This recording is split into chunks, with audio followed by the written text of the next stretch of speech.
All right, well, big sad. I recorded this before, but apparently I was using the wrong microphone or something, so the audio was like super down. But um, we're back looking at a student sample here for the final you guys just did for the Grade of Fireflies with Tim O'Brien's The Things That Carry synthesis. We're looking at what a student has done here in the intro, in body paragraph.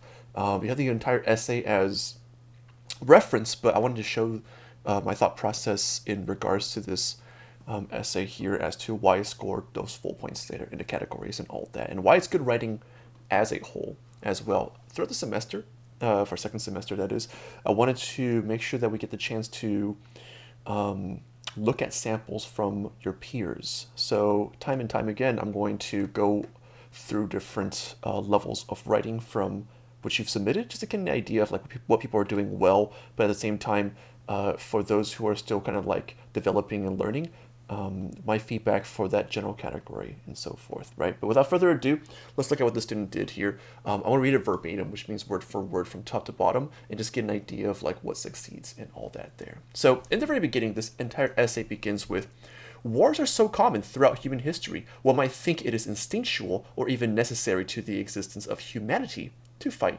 and kill. Indeed, they seem to occur throughout even the singular individual's life. All a war is a defense of proliferation of a belief.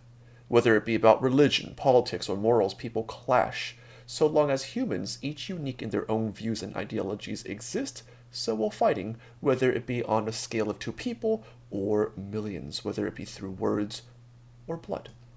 So I like this beginning part here because the student kind of talks about war in a overview as a sort of like just analysis of how humanity has worked in the past and how one might rationalize and justify a war in the first place, and just kind of like the kind of observation that there is this perpetuation of a war throughout history because it's just like human nature essentially there. So the student is kind of giving us what we call a premise, right? A little bit of a background regarding wars altogether there. They continue saying the issue with war then is when people who have no passion for what is being fought about are involved. In the United States, this issue is first seen with the conscription act of the Civil War.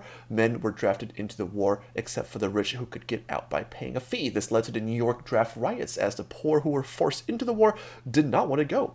Sure, it could be argued they were in the wrong for not wanting to fight for a moral cause, but consider this. There would have been no war in the first place had everyone agreed on the issue of slavery. What appears right to some is wrong to others, or does not even matter to them. Everyone in their simple, small lives has the main priority of staying alive and then living by their own beliefs. Those are the reasons for and against war, which interrupts the lives of those involved cruelly and indiscriminately. This section here gives a nice little like historical allusion to conscription act, to the New York draft riots, because it's like, historically relevant and parallels O'Brien's case here, right? And the student does a really good job. If this is like rhetorical analysis or something like that, or just any essay for the AP exam, and the student brought out this prior knowledge to connect with the work as a whole, that'd be sophistication right there, because the student isn't just isolated to the piece itself. They also find relevant works or ideas, what have you, and contextualize it in relations to the situation here in a very kind of apt and close relation to the works, right? So student does a really good job kind of like building this basis of what war is and also the issues of war too, right? Because the problem with war is that it oftentimes takes in the bystanders or those who aren't really involved in the first place. So student has a really good job, again, breaking down the ideas of war altogether. And they finally start moving towards their respective works and thesis here. They wrote, with that in mind, the film Grave of the Fireflies, produced by Studio Ghibli, and the book The Things They Carry by Tim O'Brien, depicting World War II and the Vietnam War respectively, both show that large-scale war has a devastating effect on all involved, civilian or soldier, and oftentimes their noble purposes are not so noble or important in the eyes of the small and simple. They may not even be brought to fruition. For this reason, war is not something which should be so highly regarded or impetuously started. And this ultimately is their claim, right? And what they're observing from these two works here, that war is not something that is top shelf or really kind of like high in priorities. It never should be. And it only is because you have these people who, they're passionate about their beliefs and all that, and they're pushing against others who are also passionate. But then, like, what about all the civilians and those conscripted and all that? who didn't really care in the first place, right? So this thesis is given weight because of all this context prior. If this thesis simply stood by itself, it may make sense, right? But it doesn't have any grounding to it, nor is it as impactful or effective as it could be without all of this built beforehand. So this is why it's really important to talk about a piece and its ideas behind it in the beginning of an intro paragraph, because this is where you start developing your sophistication. It starts to demonstrate your writing conventions, and it starts to build kind of a relationship between you and your reader as to what you understand, what you want to feed them, and what they're going to basically kind of like follow along in the logic of through your essay. So student does a really good job building up to this thesis and just kind of making a strong, solid intro altogether, right? If this is AP exam rubric, we would already get a thesis point, but we also get the hints of a sophistication point being done here. Following through, this is the first body paragraph, and it's a long body paragraph. Like the student really puts in a lot into the summaries, the synthesis, the kind of commentaries here. But the student wrote, just as in the New York draft riots, many people, both civilians and soldiers, do not choose to be in the wars that they are forced to live through. It is the privilege of the rich and powerful to not fight the wars they start. So this is kind of like a little added commentary continuing from the previous paragraph, right, about how wars oftentimes are based on privilege. It's a story of those who are privileged to get their ideas pushed out through the bloods of those who are not really caring, you know what I mean? Because you have like these like political leaders who have like really strong ideologies, but then later they're rich or they have like influence or whatever, and they don't have to actually fight their wars. They just have draft people who are not quite involved or caring of it there. So key point, Tim O'Brien conveys the unfairness of the situation by describing a struggle with choosing whether to go to war or avoid the draft put in place at the time by Britain and Canada. In making his decision, he felt the war, quote, seemed wrong with no unity of purpose, no consensus on matters of philosophy or history or law. Relevant quotes. It's a good quote because it does kind of like back up what the student is observing. There's just usually no ideology to it there. By going on about his beliefs and asking questions about the purpose of the war, it is made clear how little the average person does not know about such tremendous subjects. How can a person choose to fight or argue for something they have no concept of or passion for? O'Brien struggled with just that, but in the end decided to obey the draft and go to the battlefield. And so in this case, this whole little chunk here isn't just like a quote and explaining what exactly happened, right? It's also kind of like digging into the questions that O'Brien is bringing up about like war and dedication to and passion and all that. And so with this, also the kind of rhetorical question of how can a person choose to fight or argue for something they have no concept or passion for? It's a good question, right? It's a question that's being brought up by both these works altogether here. So with that in mind, we have the foundation for the things they carry. Student now goes into Grave of the Fireflies.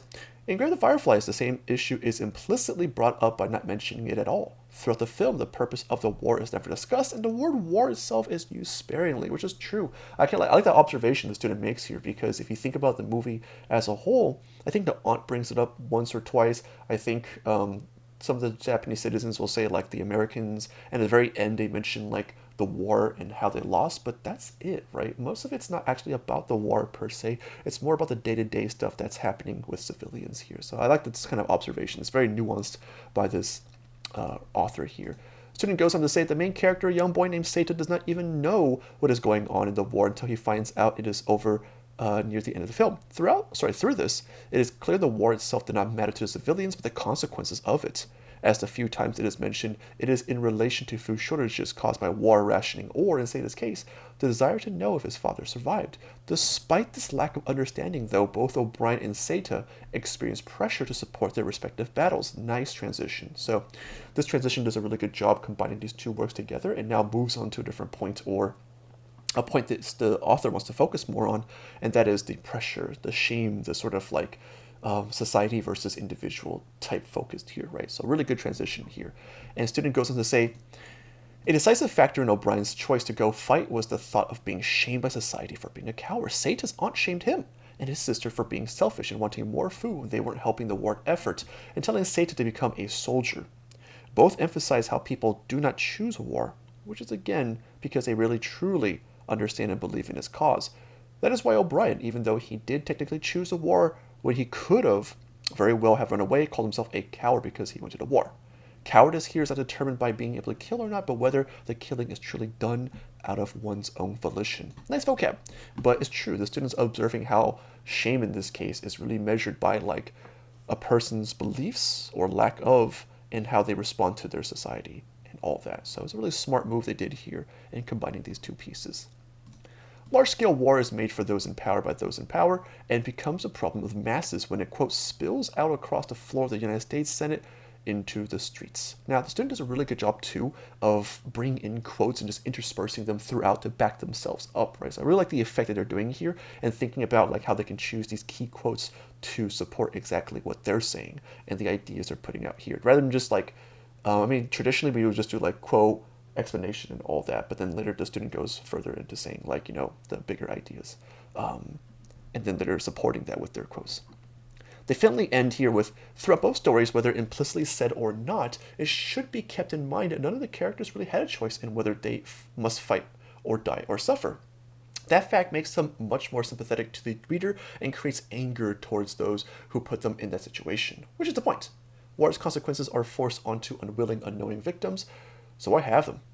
Of course, some people will actually agree to it, but O'Brien argued if you support a war, if you think it's worth the price, that's fine, but you have to put your own precious fluids on the line. Man, it's a great quote to put there because it brings it to the point of how, like, you know, you can have a war, sure, but you better be the one who is actually stakeholding yourself in that war there. Don't bring the victims, don't bring the bystanders or the kind of like sad accents on the side, right? So in this case, I thought it was a really smart move to bring this quote here and to answer this rhetorical question of why have them? And it becomes more of a hyperphora in this case, like a sort of answering of a question set out here. So student ends the paragraph with, everyone in their own small, simple lives has their own beliefs, which they have a right to, and the freedom to defend, but they shouldn't be forced onto and affect others' lives. This is the argument, sorry, that is the argument for and against war. And it boils it really nicely down to the main ideas O'Brien has in his book, right? That you shouldn't have to impede on the freedom of others if you're trying to fight a war here. So student does a really good job kind of like concluding all of this here and kind of ending on this sort of main point O'Brien and these two authors in general were trying to look at here. So this is a really good piece altogether from top to bottom, not just these two paragraphs, but the entire thing as a whole here. Thesis and intro, very clear. Okay, 4 points for that for sure.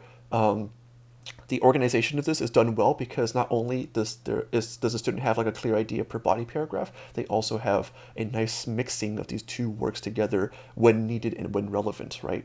Student does a really good job with summaries. We can see that they have a very clear understanding of the works and they bring in the quotes when needed and the appropriate ones too. Student does a really good job synthesizing to find a mix between the two and a merge between the two. Very good. And mechanics, the student does a really good job choosing not even just like basic writing conventions, but they also have like little stylistics of like M dashes, and they'll put little colons to make syntactical effect and all that. So even the writing itself is very clear, concise, and almost rhetorical. I mean, it is rhetorical, but it's rhetorical in a way that persuades the reader because of the choices being done here. So even on the AP exam, I think this is a very strong piece altogether that would score full points. And this is a really strong example to consider as a basis for a longer paper, or just like thinking about the different types of writing you get to do, right? Like rhetorical analysis or synthesis or argument here. So I hope to do like a bunch of these here through the semester here, so you get an idea of like what students are doing and what works from them there.